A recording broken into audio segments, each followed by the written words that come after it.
नदी के किनारे हरे भरे जंगल में तीन अच्छे दोस्त रहते थे।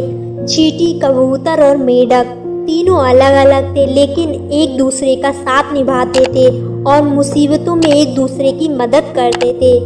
एक दिन की बात है, कबूतर ऊंचे पेड़ की शाखा पर बैठा था और चींटी अपने घर के पास भोजन की तलाश में थी। मेढक नदी के किनारे कूद फांद कर रहा था। तभी जंगल में एक शिकारी आया। उसके हाथ में एक जाल था और उसकी नज़र कबूतर पर पड़ गई। शिकारी ने धीरे धीरे जाल फैलाया और कबूतर के पास पहुंच गया। कबूतर को खतरे का अंदाजा नहीं हुआ और वह शाखा पर आराम से बैठा रहा।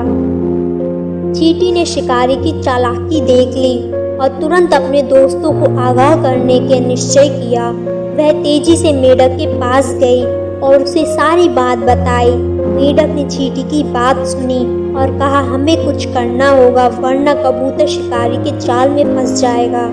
चींटी ने तुरंत शिकारी के पैरों पर जोर से काट लिया।